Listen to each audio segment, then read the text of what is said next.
ETV ప్రేక్షకులకి నమస్కారం. Triplex intelligence శుభమస్తు కార్యక్రమానికి స్వాగతం. ఈనాడు శుభమస్తు కార్యక్రమంలోని గ్రహఫల మంచంలో గ్రహాల యొక్క స్థితిగతులు, వాటి యొక్క శుభాశుభ ఫలితాల గురించి పరిశీలిద్దాం. అలాగే ఈరోజు 12 రాశుల వారికి ఏ సంఖ్యలు కలిసి వస్తాయి, రంగుల యొక్క ప్రాధాన్యత, ఏ దేవతల్ని పూజించాలి, ఎటువంటి దేవతా స్తుతులు పఠించాలి, ముఖ్యంగా ఈరోజు 12 రాశుల వారు చేపట్టవలసినటువంటి కార్యక్రమాలు ఏమిటో తెలుసుకుందాం.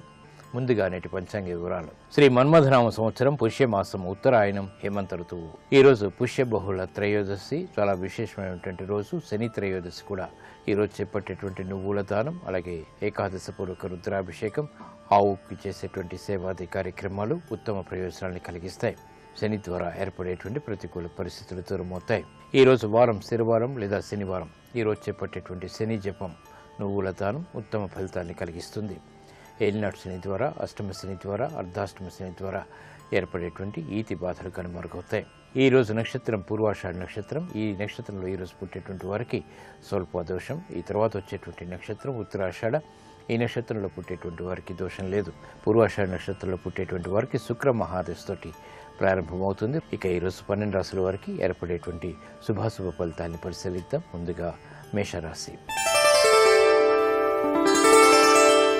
ఈరోజు మేషరాశి వారిని పరిశీలించినట్లయితే ఆర్థిక వ్యవహారాల్లో జాగ్రత్తతో కూడినటువంటి నిర్ణయాలు తప్పనిసరి. శారీరక శ్రమ అధికమవుతుంది. చేపట్టేటువంటి కార్యక్రమాన్ని పదే పదే చేయవలసినటువంటి ఆవశ్యకత ఉంటుంది. పిల్లల విషయంలో శ్రద్ధ తప్పనిసరి. ఏకాగ్రత లోపించేటువంటి సంఘటనలు వ్యాపారపరంగా అసహనాన్ని కలిగిస్తాయి. బాధ్యతలు బాగా పెరుగుతాయి. వ్యాపార రంగం వారు ఆచితూచి నిర్ణయాలు తీసుకోవాలి. నూతన ప్రతిపాదనల్ని అమలు చేయడానికి చేసేటువంటి ప్రయత్నాల్లో ఆటంకాలను చవిచూస్తారు.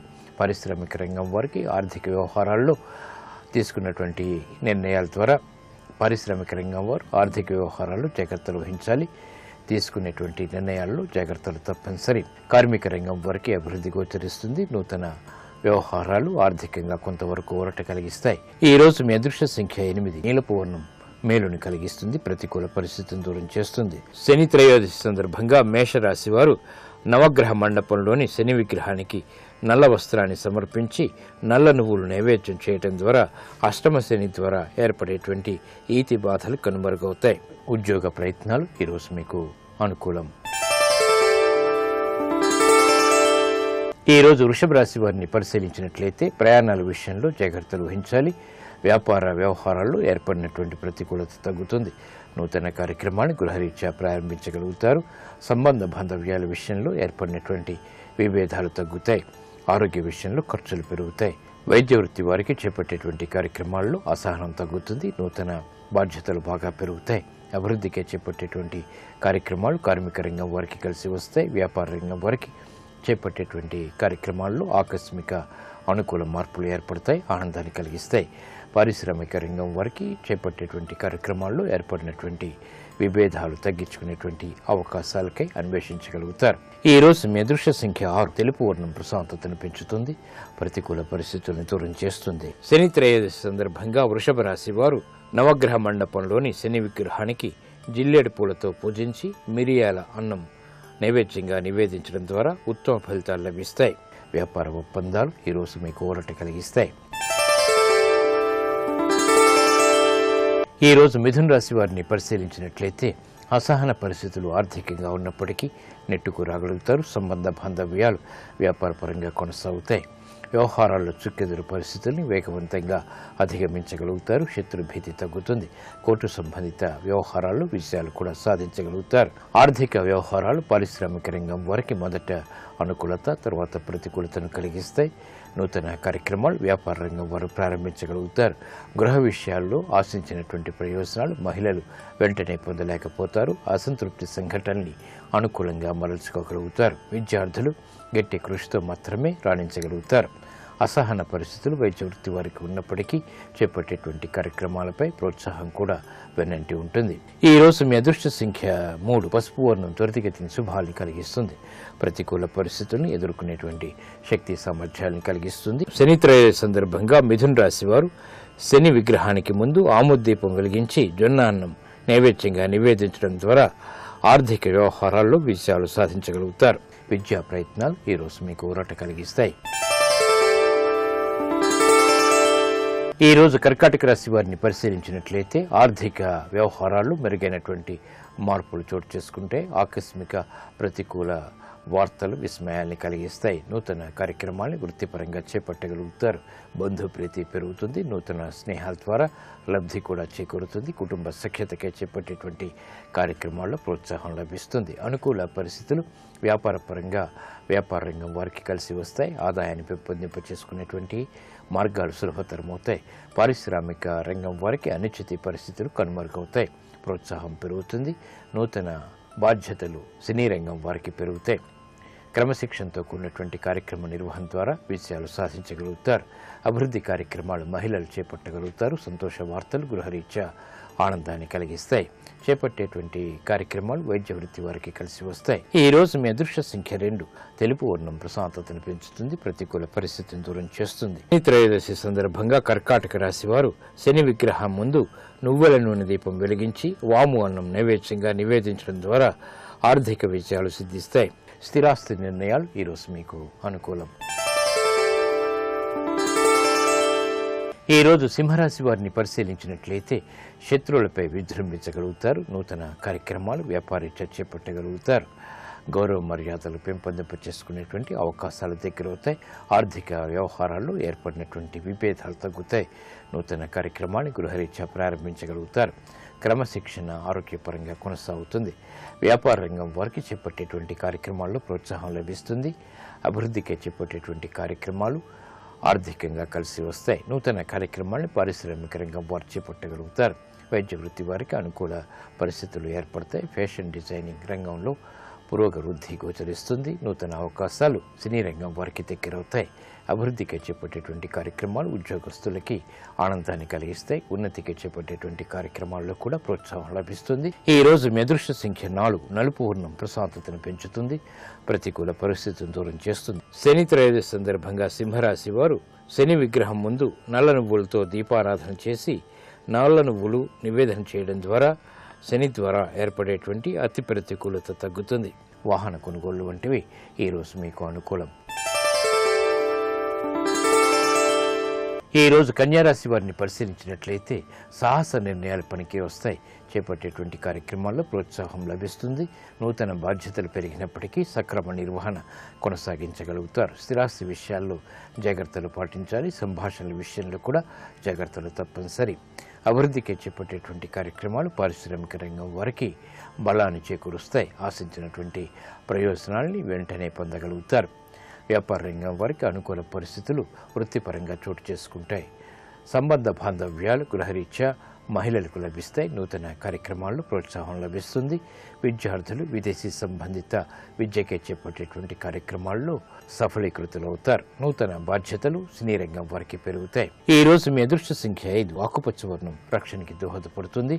ప్రతికూల పరిస్థితులను దూరం చేస్తుంది. శని త్రయోదశి సందర్భంగా కన్యా రాశి వారు శని విగ్రహానికి నల్ల మినుములతో కూడినటువంటి పూజల్ని అర్చించి నువ్వులు బెల్లం నైవేద్యంగా నివేదించడం ద్వారా ఆర్థిక వ్యవహారాల్లో విజయాలు సాధించగలుగుతారు. సాహస నిర్ణయాలు ఈరోజు మీకు అనుకూలం.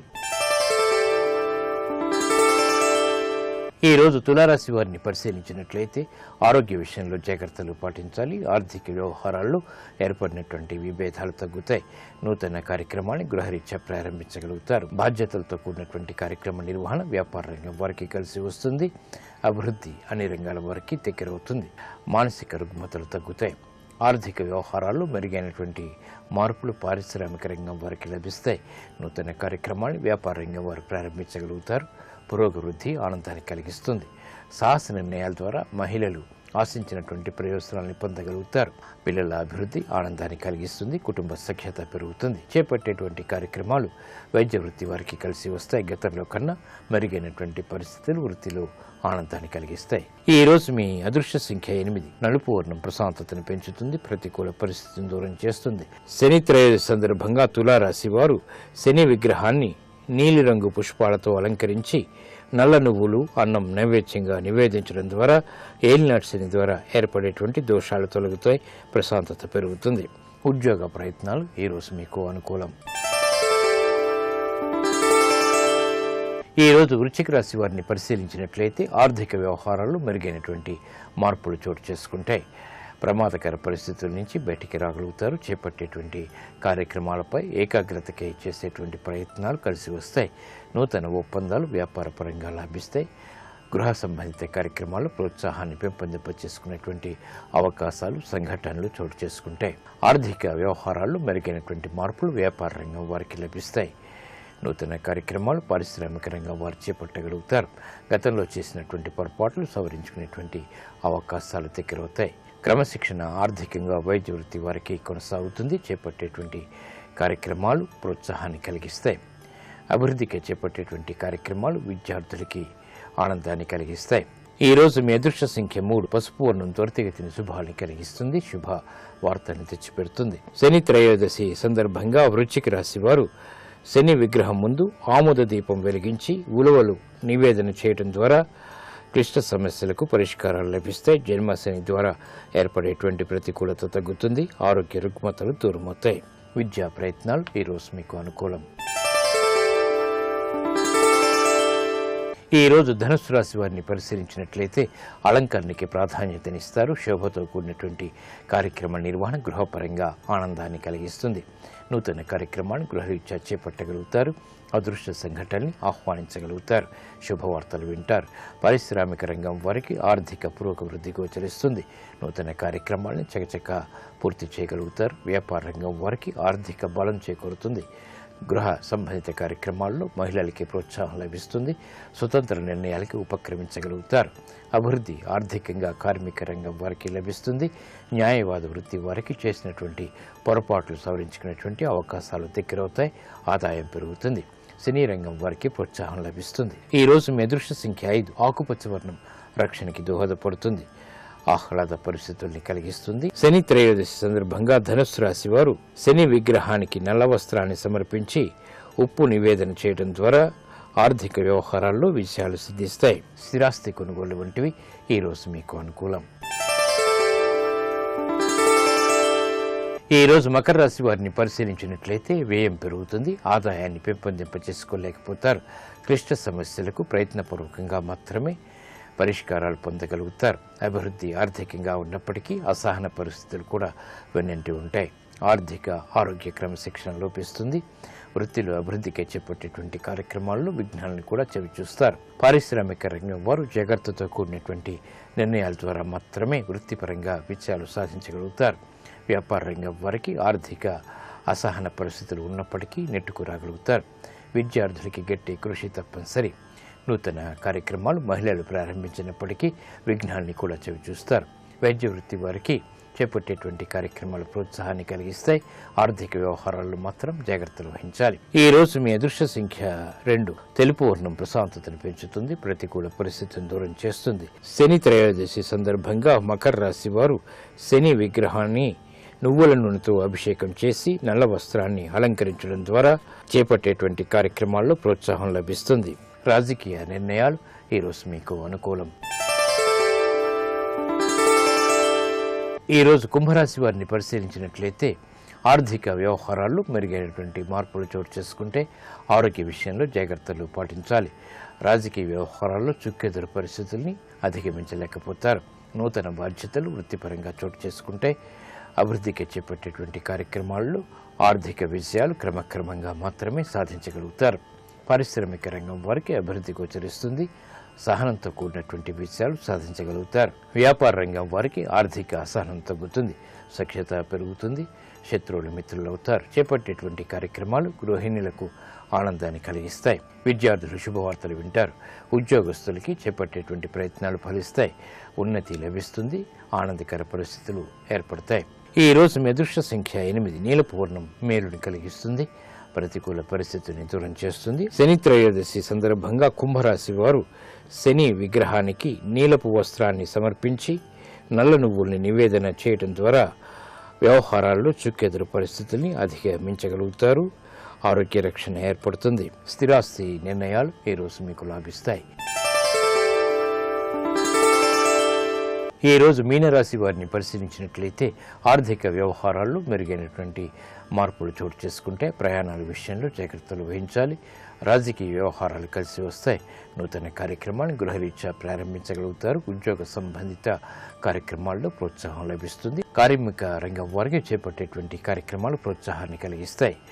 ప్రమాదాలని దూరం చేసుకునేటువంటి ప్రయత్నాలు కూడా లాభిస్తాయి. నూతన కార్యక్రమాలు వ్యాపార రంగం వారికి అనుకూలిస్తాయి. సంబంధ బాంధవ్యాలు పారిశ్రామిక రంగం వారికి కలిసి వస్తాయి. ఆర్థిక లావాదేవీలు మహిళలకు ప్రోత్సాహాన్ని కలిగిస్తాయి. విద్యార్థులు విదేశీ సంబంధిత విద్యా ప్రయత్నాల్లో సఫలీకృతులవుతారు. నూతన కార్యక్రమాలు గృహరీత్యా ప్రారంభించగలుగుతారు.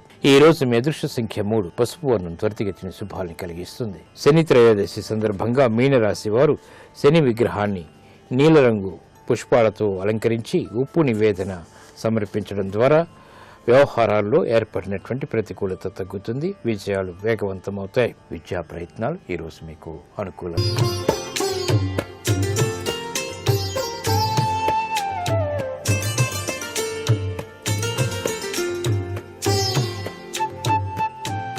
XXX డిటర్జెంట్ సోప్ శుభమస్తు కార్యక్రమంలో గృహబలం అంశానికి స్వాగతం. వాస్తుశాస్త్రరీత్యా వాస్తు లక్ష్మిని అనుసరించేటువంటి వారి జీవితాలలో ఆ గృహంలో లక్ష్మీదేవి యొక్క కరుణా కటాక్ష వీక్షణాలు ఎల్లవేళలా ఉంటాయి అని చెప్పేసి శాస్త్రం. లక్ష్మీదేవి యొక్క దివ్యవంతమైన శక్తే వాస్తు శక్తిగా ఒక విధంగా గ్రహించాల్సిన పరిస్థితి ఎంతైనా ఉంది. ఒక ఇల్లు చూడగానే ఆ ఇల్లు లక్ష్మీ కటాక్షాన్ని కోరుతోందయ్యా, చాలా చక్కగా ఉన్నది ఇల్లు, చాలా కళగా ఉంది అంటాం. ఒక ఇంట్లోకి అడుగు పెట్టగానే అక్కడ లక్ష్మీ కళ ఉట్టి పడుతోందండి, చాలా చక్కగా కట్టారు అంటారు. ఇదంతా కూడాను వాస్తుశాస్త్రరీత్యా లక్ష్మీదేవి యొక్క శక్తి సంపన్నత తత్వం ఆ ఇంట విరాజిల్లటమే అనేటువంటి ఉద్దేశాన్ని గ్రహించాలి. లక్ష్మీదేవి యొక్క ప్రభావాన్ని గనక మనం గుర్తెరిగినట్లయితే సహజసిద్ధంగా లక్ష్మీదేవి అష్టలక్ష్మీ స్వరూపిణి అయి విరాజిల్లుతూ ఉంటుంది. దిక్కులు 4, విదిక్కులు 4, మొత్తం కలిపితే 8 దిక్కులు. ఇక్కడ ఈ దిక్కులలో కూడాను లక్ష్మీదేవి యొక్క అనుగ్రహ కటాక్ష వీక్షణాలు ఉంటాయి అని చెప్పేసి అన్నిటికన్నా ఉత్తమోత్తమైనటువంటి దిక్కుగా మనకి ఈశ్వర కటాక్షాన్ని ఇచ్చేటువంటి ఈశాన్య దిక్కుని అంచనా వేస్తాం. అందుకే ఈశాన్య మూల ఎటువంటి బరువులు ఉంచకండి అని వాస్తుశాస్త్రం తెలియజేస్తోంది. ఈశాన్య మూల పద్మప్రియే పద్మిని పద్మాలయే పద్మదళాయతాక్షి అని చెప్పేసి ఆ యొక్క పద్మ పుష్పాలను పెంచేటువంటి నీరు ఉన్నట్లయితే సర్వ సంపత్తులతో ఆ గృహ ప్రాంగణం విరాజిల్లుతుంది సుమా అని చెప్పేసి కూడా శాస్త్రం. అందుకే గృహము గృహలక్ష్మీమయము అంటారు. అంటే గృహలక్ష్మి పాటించవలసిన నియమాలు లక్ష్మీదేవి యొక్క ఆగమనానికి తార్కాణంగా కనిపిస్తాయి. గృహలక్ష్మి ఆచరించవలసిన సూత్రాలు ఏమిటి? తెల్లవారుజామునే నిద్ర నుంచి లేచి ఇంటి ముంగిట కలాపి చల్లి చక్కగా ముగ్గు పెట్టి గడపకు పసుపు కుంకుమ అలంకరించి ఆమె దేదీప్యవంతమైనటువంటి ఆ యొక్క ఇంటిలో ఉన్నటువంటి పూజా గదిలో పరిశుభ్రంగా కావలసినటువంటి పూజా సామాన్ను అమర్చాలి. గృహంలో లక్ష్మీదేవి స్థిరత్వాన్ని ఏర్పరచుకోవడానికి కూడాను ఆ యొక్క దీపపు కుందులు ఎటువంటి పరిస్థితుల్లోనూ శుక్రవారం నాడు మాత్రం తోమకూడదు. గురువారం సాయంత్రం పూటే తోమి ఆ యొక్క కుందుల్ని ఉదయాన్నే చేసేటువంటి పూజకు అమర్చుకోవాలి అనేటువంటి విషయాన్ని కూడా ఇక్కడ ప్రతి గృహిణి కూడా పాటించాలి. చాలామంది గృహిణులు దీపపు కుందులు, తాము దీపారాధన చేసే కుందులు వారానికి ఒకసారి శుభ్రం చేసేటువంటి ప్రక్రియ ఆచరిస్తున్నారు. అది వాస్తుశాస్త్ర రీత్యానే కాకుండా లక్ష్మీదేవి అనుగ్రహ రీత్యా కూడాను చాలా పొరపాటు. ప్రతినిత్యం కూడాను చక్కగా దీపపు కుందుల్ని పరిశుభ్రం చేసి తోమి వాటికి వలసినటువంటి ఆ అర్చనా విధానంలో ఏర్పాటు చేయవలసినటువంటి ఏర్పాటు చేయాలి. అలాగే పూజకు ఉపయోగించినటువంటి పుష్పాలు మరునాటికి తీసేటప్పుడు అవన్నీ కూడా చాలా జాగ్రత్తగా ఒక సంచిలో పదిలపరిచి వాటిని ఎవరూ తొక్కని ప్రదేశంలోనే వేయాలి. పూజ చేసినటువంటి నిర్మాల్యం చాలా పరమ పవిత్రవంతమైందిగా భావన చేయాలి. అలాగే విష్ణుమూర్తికి చాలా చక్కగా అలంకరించినటువంటి ఆ యొక్క తులసి మాలను మీ ఇంటి గుమ్మానికి అలా మరుసటి రోజు తగిలించడంలో పొరపాటు లేదు. అలా చేయటం వలన లక్ష్మీదేవి యొక్క ఆగమన తత్వం ఆ ఇంట విరాజిల్లింప చేసుకోవడానికి ఆస్కారం ఎంతగానో ఉంటుంది. ఇంటిలో బ్రహ్మస్థానం చాలా పవిత్రవంతమైందిగా భావిస్తారు. అందుచేత బ్రహ్మస్థానం వద్ద కూర్చొని ఇంటి గృహిణి తల దువ్వుకోవటం కానీ గోళ్ళు కత్తిరించుకోవటం కానీ ఇలాంటి పనులు మాత్రం చేయకూడదు సుమా అనేటువంటి విషయాన్ని గుర్తుపెట్టుకోండి. ప్రతి ఇంటి ఇల్లాలే కాదు, ఇంటిలో నివసించేటువంటి ప్రతివారు కూడా బ్రహ్మస్థానాన్ని అత్యంత విలువైన స్థానంగా గుర్తెరుగుతూ నిద్ర నుంచి లేవగానే ఉత్తర దిశ వైపు నడవాలి.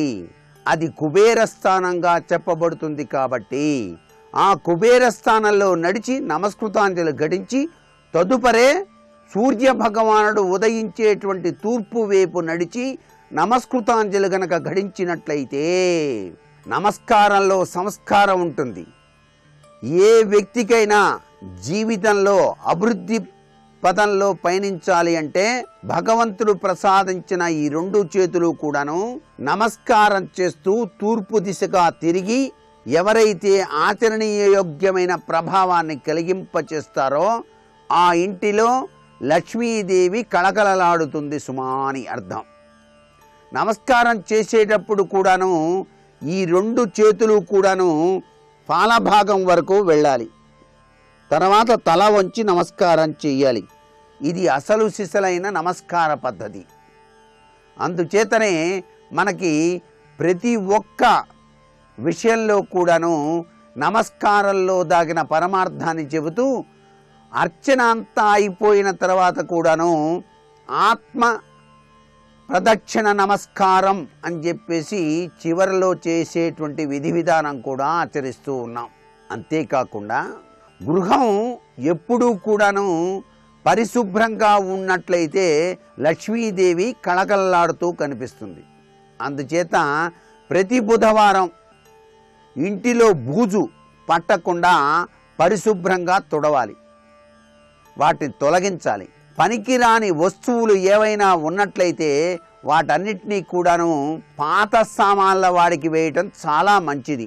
అలాగే ఇంటిలోనికి ప్రవేశించగానే సుగంధ పరిమళం కలిగినటువంటి వాసన రావాలి. మీరు నిత్యం కూడా పూజ చేసేటప్పుడు సుగంధ పరిమళంతో కూడినటువంటి అగరుబత్తీలు అర్చనా తీరులో గనక వాడినట్లయితే దాని యొక్క ప్రభావతత్వం చేత ఆ గృహంలో సుగంధతత్వం విరాజిల్లుతూ ఉంటుంది. కాబట్టి లక్ష్మీదేవి నిలయంగా ఆ గృహం కీర్తించబడుతుంది సుమా అని చెప్పేసి కూడా గుర్తుపెట్టుకోవాలి. అంతేకాకుండా ఏ ఇంటి ప్రాంగణంలో ఎక్కువగా తులసి వనం ఉంటుందో ఆ ఇంట లక్ష్మీదేవి ఆగమనం ఎక్కువగా జరుగుతుంది అని చెప్పేసి శాస్త్రం. అందుకే తులసి కోట, తులసి వనం అనేటువంటివి ప్రతి గృహానికి కూడాను అష్టైశ్వర్య సిద్ధిని ప్రసరింపచేస్తుంది సుమాని. లక్ష్మీదేవి పూజ చేసేటువంటి వారు పక్కనే లక్ష్మీ గణేశుణ్ణి ఉంచాలి. అంటే గణేశుడు గనక ఉన్నట్లయితే లక్ష్మీదేవి స్థిరంగా ఉంటుంది ఆ ఇంట అని చెప్పేసి.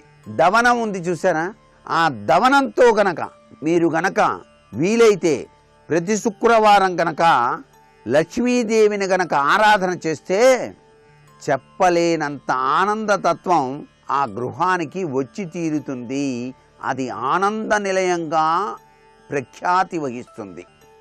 కీర్తి ప్రతిష్టలు ఇవన్నీ కూడా రావటానికి పరాత్పరుడు ప్రసాదించిన అమృతతుల్యమైనటువంటి వస్తువులు, అద్భుతవంతమైనటువంటి వస్తువులు.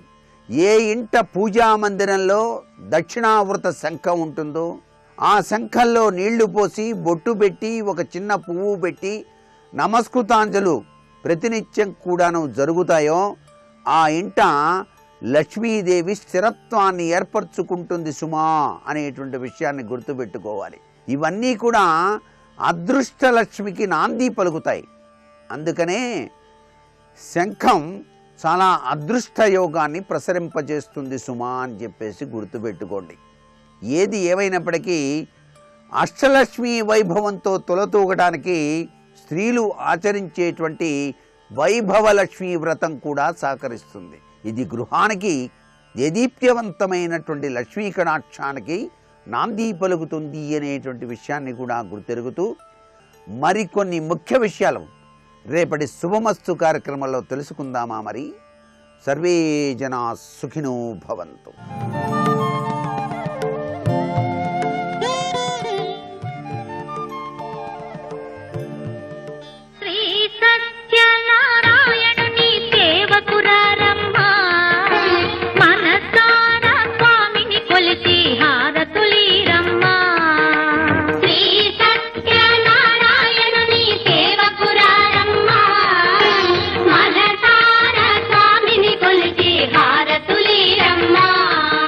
తత్వంలో ఒక విషయాన్ని పరిశీలనం చేస్తే సృష్టికర్త అని చెప్పబడినటువంటి బ్రహ్మగారు ఎవరుంటాడో ఆయన స్థితికర్త కూడా. తపస్సు చేసిన వాళ్ళందరికీ వరాలు ఎవరిస్తారు? బ్రహ్మగారు ఇస్తారు. అప్పుడు బ్రహ్మగారు ఎవరు? స్థితికర్త. బ్రహ్మగారికి ఒక్కొక్కసారి ఆగ్రహం వస్తూ ఉంటుంది. బ్రహ్మగారికి ఆగ్రహం వస్తే శపిస్తూ ఉంటాడు, అప్పుడు లయకర్త. అలాగే శ్రీ మహావిష్ణువు ఉన్నారు, ఆయన కేవలం తన సంకల్పము చేత లోకములను సృజిస్తాడు, అప్పుడు సృష్టికర్త. ఆయన మహాప్రళయంలో తానొక్కడే వటపత్రసాయి అయి కరారవిందేన పదారవిందం ముఖారవిందే వినివేశయంతం వటస్య పత్రస్య పుటేశయానం బాలం ముకుందం మనసస్మరామి. అప్పుడు ఆయన ఎవరు? ప్రళయకర్త. పరమశివుడు ఉన్నాడు, ఆయన తలుచుకున్నాడా అన్నిటినీ మహాప్రళయంలో తనలోకి తీసుకుని మళ్ళీ పునః సృష్టి చేసినప్పుడు మళ్ళీ అన్నిటినీ బయటికి తీస్తాడు. సృష్టికర్త. ఎన్నో చోట్ల వరాలు ఇచ్చి నిలబెడతాడు. స్థితికర్త. ఆయనే రాక్షస సంహారం చేస్తాడు, త్రిపురాసుర సంహారం చేశాడు. ప్రళయకర్త. ఇప్పుడు నాకు చెప్పండి, ఎవరు సృష్టికర్త, ఎవరు స్థితికర్త, ఎవరు ప్రళయకర్త? నిజానికి సృష్టికర్తే, స్థితికర్తే, ప్రళయకర్తే అని గీతలు గీసి ఉండవు. ఒక్కొక్కసారి ఒకరి పనులు ఒకరు చేస్తారు. ఎందుకు చేస్తారంటే ఉన్న ఒక్క పదార్థమే మూడుగా విడివడి చేస్తుంది. అలా మూడుగా విడివడి చేసేటటువంటి ఒక్కటి ఏది ఉన్నదో ఆ ఒక్కటి మూడుగా మళ్ళీ కనపడి మూడు కలిపి ఒక్కటైపోతే అదే పరబ్రహ్మం. అలా ఉన్నటువంటి పరమాద్భుతమైన క్షేత్రం ఏది అంటే అన్నవర క్షేత్రం ఒక్కటే.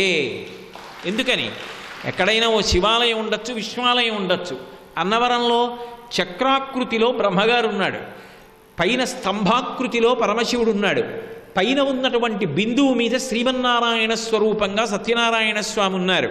ఇప్పుడు ఈ మూడిటి యొక్క సమాహార స్వరూపమే పరబ్రహ్మము. ఈ మూడు శక్తుల యొక్క సమాహార స్వరూపమే అనంత లక్ష్మీ సత్యవతీ దేవి. అంటే పరబ్రహ్మము, పరబ్రహ్మము యొక్క పట్టమహిషి. వీళ్ళిద్దరూ కూడా రూపములతో విరాజమానులయ్యారు. ఇలా ఎక్కడైనా ఎప్పుడైనా కనపడి ఉన్నటువంటి క్షేత్రం ఉన్నదా? మన అదృష్టం. మనం తెల్లవారి లేస్తే ఒక గంట ప్రయాణం చేస్తే వచ్చి దర్శనం చేసుకోగలిగినంత దగ్గరగా పుట్టగలగడం మనం చేసుకున్నటువంటి అదృష్ట విశేషం. అంత అద్భుతమైనటువంటి దేవాలయం. అందుకే తిక్కన గారికి మహాభారతం ఆంధ్రీకరించేటప్పుడు ఏదో శివుడు శివుడుగా, విష్ణువు విష్ణువుగా దర్శనమివ్వలేదు. శివుడు విష్ణువు కలిపి దర్శనమిచ్చారు. కరుణారసము పొంగి దొరపెడు చట్పున శశిరేకామృతంబు జాలుబార హరినీల పత్రిక సొరభిచందనమున్న గతినాభిధవళ పంకజము మెరయ గురియైన చలమున రోకలక్షణమనంగగళమున ఛాయదోప ప్రథమాద్రినేతించు భానుబింబమునాన వరమున కౌస్తుభ రత్నమప్ప సురనదియును కాళిందియును బెరసినట్టి కాంతి పూరమ్ము శోభిల్లు శాంతమూర్తి నా మనము ఆనందమగ్నముగా చేసి ఎలమి సన్నిధి చేసి సర్వేశ్వరుండు అని చెప్పుకున్నాడు తిక్కన గారు. ఆయన కాదు తిన్నగా చూసింది, ముందు వాళ్ళ తండ్రి గారు వచ్చి, ఓయ్ తిక్కన చూడబోయ్ హరిహరమూర్తి వస్తున్నారన్నారు. ఆయన నిద్రపోతున్నట్టుగా ఉంది మగతగా. ఇలా కళ్ళు విప్పి చూశారు. పైన చూస్తే చంద్రరేఖ ఉంది, చంద్రరేఖలోంచి అమృతం జాలువారుతోంది. కంఠంలో చూస్తే తెల్లటి కంఠానికి మచ్చ ఉండి గరళపానం చేసినటువంటి పరమశివుడు. పైన చంద్రరేఖని బట్టి శంకరుడు, కంఠాన్ని బట్టి శంకరుడు. నాభి దగ్గర చూస్తే ఓ తామర పువ్వు పుట్టి అందులోంచి బ్రహ్మగారు ఆడుకుంటున్నాడు, శ్రీ మహావిష్ణువు. వక్షస్థలంలో చూస్తే కౌస్తుభరత్నం ఉంది, విష్ణువు. తెల్లటి గంగానది, నల్లటి యమునా నది రెండూ కలిసి వచ్చి సంగమిస్తే ఎలా ఉంటుందో అలా తెల్లని శివుడు, నల్లటి విష్ణువు కలిసి హరిహరాద్వైతమూర్తిగా నాకు దర్శనమిచ్చారని తిక్కన గారు రాసుకున్నారు. అదృష్టం, తిక్కన గారు ఒక్కరే అటువంటి అద్భుతమైనటువంటి దర్శనాన్ని పొంది మనకు మహాభారతాన్ని ఇచ్చారు. కానీ మనకి అన్నవర క్షేత్రంలో బ్రహ్మగారు, స్థితికర్త, ప్రళయకర్త ముగ్గురూ కలిసినటువంటి సమాహారమైనటువంటి పరబ్రహ్మస్వరూపము ఇక్కడే అంతరాలయంలో చక్రాలయంగా ఆ స్తంభరూపంగా బిందువు మీద ఉన్నటువంటి నారాయణమూర్తిగా ముగ్గురి శక్తుల యొక్క సమాహార స్వరూపమైనటువంటి అనంత లక్ష్మీ సత్యవతి దేవి స్వరూపంగా మనకి దర్శనమిస్తోంది. పైగా విష్ణు పంచాయతనం. ఒక్కసారి ఈ దేవాలయంలోకి వెళ్ళినటువంటి వారు కింద ఉన్నటువంటి ఆ చక్రాలయంలోకి ప్రవేశిస్తే విష్ణు పంచాయతనాన్నంతటినీ కూడా దర్శనం చేసి పైకెక్కి స్వామివారి యొక్క దర్శనాన్ని పొందొచ్చు. అంత పరమాద్భుతమైనటువంటి క్షేత్రం ఏదైనా ఉంది అంటే అన్నవర క్షేత్రం ఒక్కటే. పోనీ అది ఏమైనా ఎవరైనా చెక్కారా, అలా ఏమైనా ఊహ చేసి తీసుకొచ్చారా? కాదు, స్వయంభూమూర్తి. పోనీ అలాగని తనంత తాను ప్రతిష్ఠ అయ్యాడా? అదొక పరమాద్భుతం. మళ్ళీ ఎంత అదృష్టం చేసుకున్నారో నిజంగా వంశం. మహానుభావుడు ఆ ఇనుగంటి వెంకట రామరాయణం దొరగారికి, ఈరంకి ప్రకాశరావు శర్మ గారికి ఏకకాలమనందు స్వప్నమనందు దర్శనమిచ్చి, నేను ఇక్కడే అంకోల వృక్షం కింద ఉన్నాను, నన్ను తీసుకెళ్ళి ప్రతిష్ఠ చేయమన్నారు. అంకోల వృక్షం కూడా అంతే, పరబ్రహ్మమునకు ప్రతీక. అంకుడు అన్న మాటలోనే ముగ్గురు అమ్మవారు కలిసి ఉంటారు. అటువంటి చెట్టు కింద తాను దొరికారు. అంటే ముగ్గురు మూర్తుల యొక్క సమాహార స్వరూపం. మీరు చూడండి, ఉమానాథుడు, మానాథుడు అని ఒక పేరు. ఉమానాథుడు అంటే శంకరుడు. తీసేశారనుకోండి మానాథుడు. మానాథుడు అంటే మా అంటే లక్ష్మి, లక్ష్మి యొక్క భర్త శ్రీ మహావిష్ణువు. ఇప్పుడు ఉమానాథుడంటే శంకరుడు, మానాథుడంటే విష్ణువు.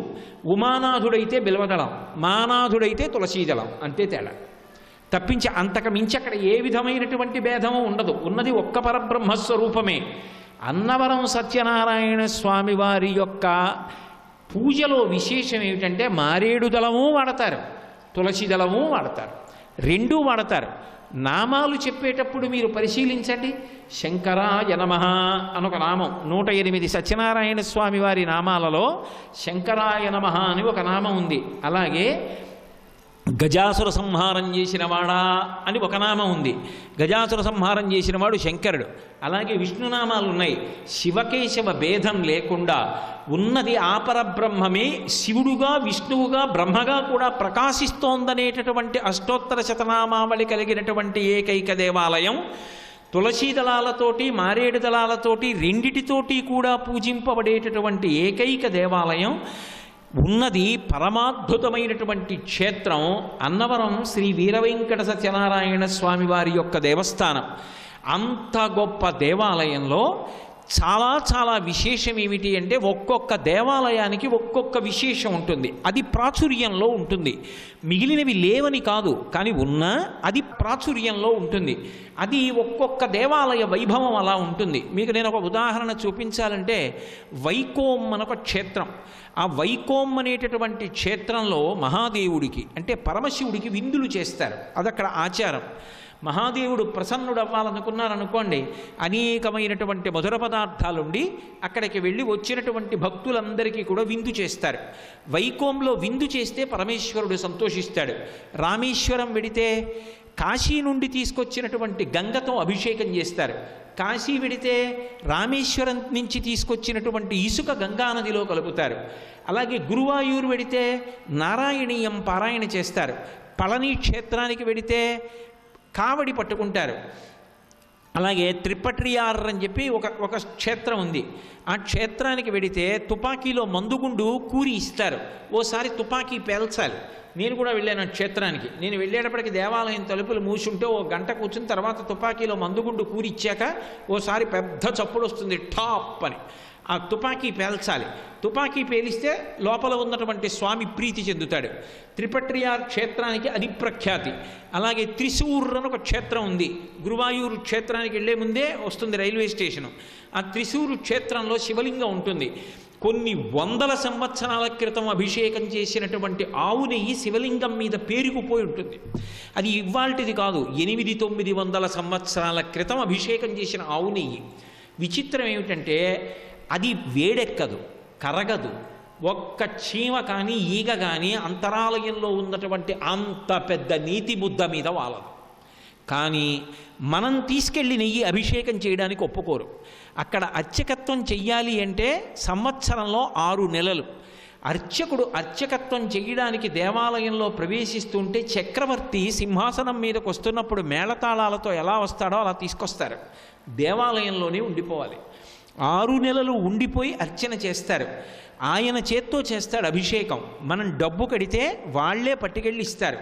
ఆయన చేత్తో చేస్తాడు. ఇలా చేస్తుండగానే గడ్డగట్టేస్తుంది. ఇప్పటికీ ఆయుర్వేద వైద్యులు ఏదైనా ఔషధం తయారు చేయాలి అంటే పరమ ప్రాచీనమైన ఆవు నెయ్యి కావాలి అంటే త్రిశూరు క్షేత్రానికి వెళ్ళి తెచ్చుకుంటారు.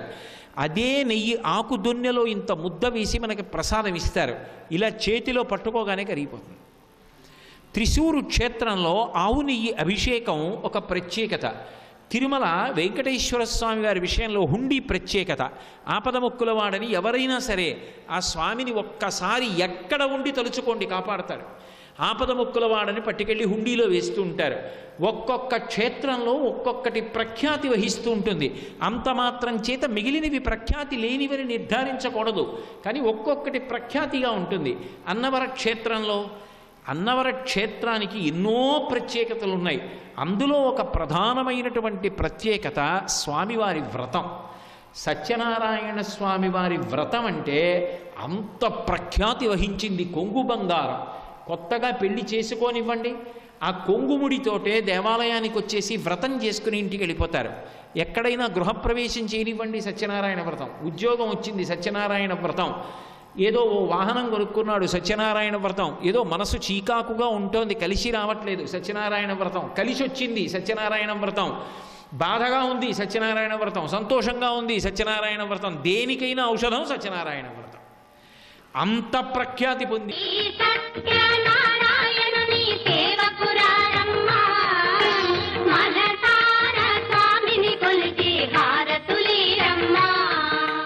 క్షేత్రానికి ఉన్నటువంటి పరమాద్భుతమైనటువంటి విశేషాలలో 3 శక్తి స్వరూపాలు ఈ దేవాలయం యొక్క ప్రాంగణం పైకెక్కే వరకు కాపు కాస్తూ ఉండడం ఒక విశేషం. కింద నేరెళ్ళమ్మ తల్లి, ఆమె ఇవాళ గ్రామదేవతగా ఉంది. ఆవిడికి వైశాఖ మాసంలో బహుళపక్షంలో షష్ఠి నాడు ప్రారంభం ఉత్సవాలు, చతుర్దశి నాడు జాగరణ చేస్తారు. అమావాస్య నాడు చేసేటటువంటి ఉత్సవంతో పూర్తయిపోతుంది. 8 రోజులు గరగలు ఊరేగిస్తారు. చైత్రమాసంలో వచ్చేటటువంటి బహుళపక్షంలో షష్ఠి తిథి నుంచి అమావాస్య పర్యంతం కింద ఉన్నటువంటి కనకదుర్గమ్మకి విశేషమైనటువంటి ఉత్సవాలు. ఆవిడికి కూడా అంతే. చతుర్దశి నాడు జాగరణ, అమావాస్యతో ఉత్సవాలు పూర్తవుతాయి. అంత వైభవాన్ని వహించినటువంటి తల్లి ఆ నేరెళ్ళమ్మ. అసలు ఈ కొండ ఎక్కడ ఉన్నది అన్న విషయంలో అనుమానం వస్తే మహానుభావుడు ఆ ఇనుగంటి వెంకట రామనాయుడిని దొరగారికి, ఈరంకి ప్రకాశరావు శర్మ గారికి ఇది ఈ రత్నాచలము, ఇది రత్నగిరి అని అంచనా దొరకడానికి అవకాశం ఇచ్చింది ఎవరు అంటే నేరెళ్ళమ్మ తల్లి. ఎందుకంటే ఆ తల్లి కొమరగిరిలో ఉండేదిట. ఇక్కడ కొండ లేదు, రత్నాలు లేవు, నేను రత్నగిరి ఎక్కడుంటుందో అక్కడికి వెళ్ళిపోతానని ఆ తల్లి బయలుదేరి వచ్చి ఇక్కడ నిలబడింది అంటారు పెద్దలు. ఆవిడ ఇక్కడికి వచ్చి నిలబడింది కాబట్టి ఇది రత్నగిరి అని గుర్తుపట్టారు. అటువంటి నేరెళ్ళమ్మ తల్లి గ్రామదేవతగా ఉండి కొండ కింద రక్షణ చేస్తూ ఉంటుంది. నేరెళ్ళమ్మ తల్లిని దాటి కొండ మీద 4 మెట్లు ఎక్కారనుకోండి, కనకదుర్గమ్మ తల్లి దర్శనమిస్తుంది. కనకదుర్గ అంటే బంగారు స్వరూపిణి అని, విజయవాడ కనకదుర్గమ్మ అని పిలుస్తాం మనం. కనకదుర్గమ్మ ద్విభుజి, 2 చేతులతో ఉంటుంది. అనంతలక్ష్మీ సత్యవతీదేవి కూడా అంతే. ఒక చెయ్యి ఇలా చాపి ఉంటుంది, ఒక చేత్తో అభయహస్తం. ఆ తల్లి లోకాన్నంతటినీ కూడా అనుగ్రహిస్తూ ఉంటుంది. ఇలా పద్మాన్ని పట్టుకుని ఉంటుంది. అలాగే కింద ఉన్నటువంటి కనకదుర్గమ్మ తల్లి కూడా 2 చేతులతో ఉంటుంది. ఒక చెయ్యి ఇలా చాపి ఉంటుంది, ఒక చేతిలో ఖడ్గాన్ని పట్టుకొని ఉంటుంది.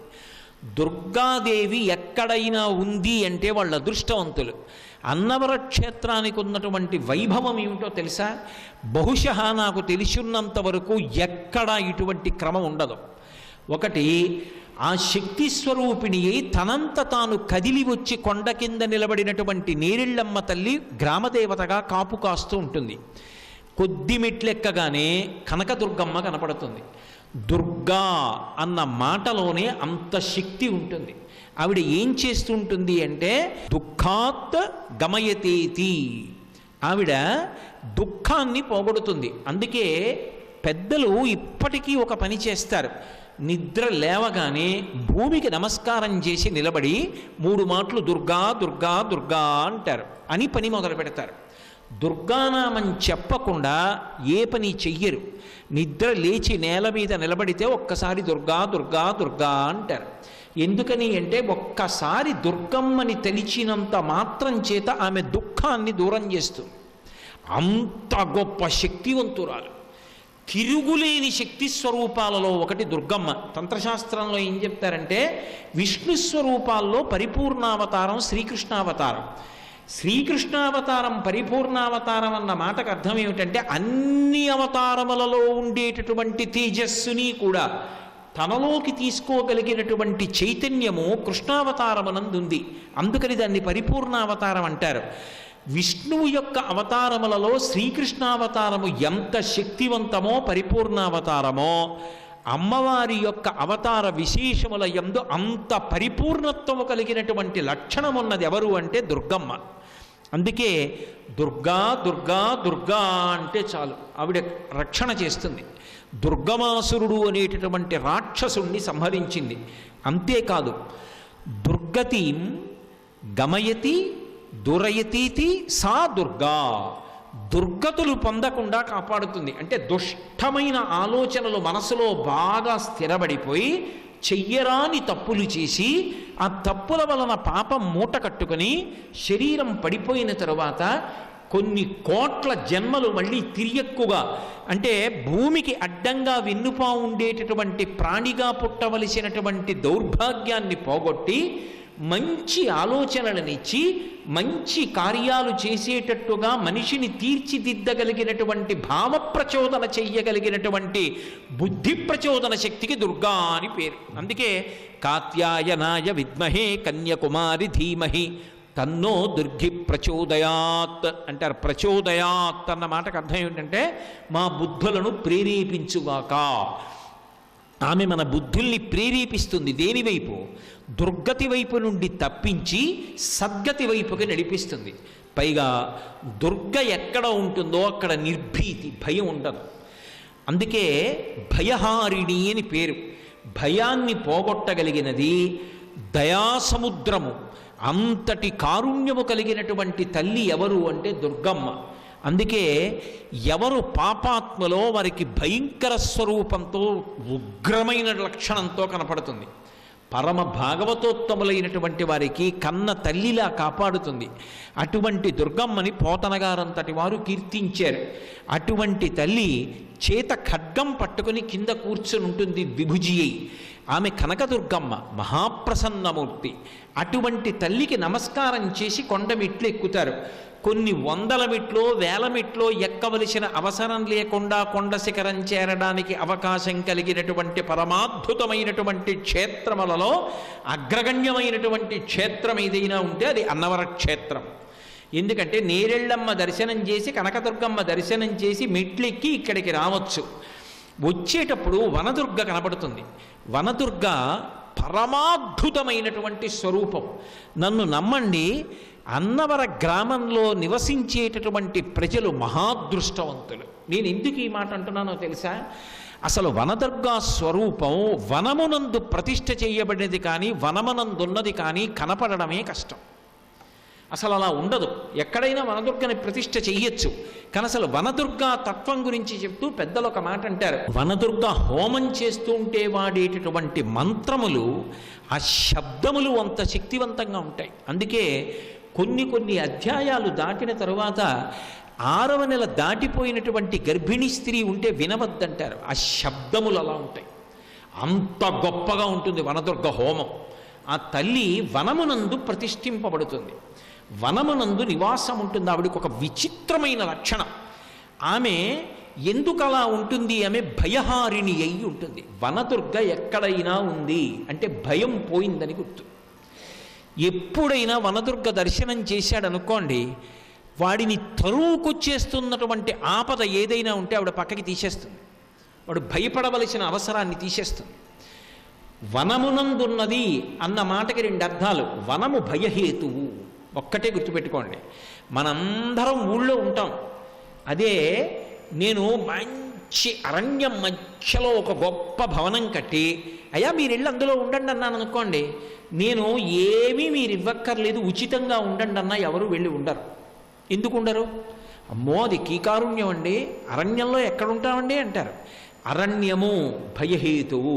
దేని వలన? అరణ్యము చోరులకు నివాస స్థానం, దొంగలుంటారు. అన్నిటిని మించి క్రూర మృగాలు ఉంటాయి, విషసర్పాలుంటాయి, భయంకరమైనటువంటి పక్షులుంటాయి. బాగా చీకటి పడిపోయిందనుకోండి, ఆ ప్రాంతంలో తిరగడానికి ఇష్టపడరు. అరణ్య ప్రాంతము అంటే భయహేతువు. వనము భయము ఈ 2 పర్యాయ పదాలు. అందుకే వనీ వా హర్మ్యే వా అంటారు శంకరాచార్యులు వారు సౌందర్యలహరిలో.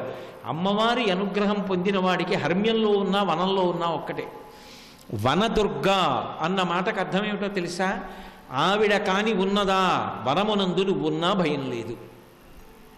ఆవిడ క్రూర మృగములు చెనకకుండా, భయంకరమైన సర్పములు చెనకకుండా, చోరులు దాడి చెయ్యకుండా కాపాడగలిగినటువంటి భయహారిణి. వనదుర్గ ఎక్కడ ఉన్నదో అక్కడ భయమన్న మాటకు తావులేదు. అంత గొప్ప స్వరూపం. సర్వం శ్రీ ఉమామహేశ్వర పరబ్రహ్మార్పణమస్తు. స్వస్తి.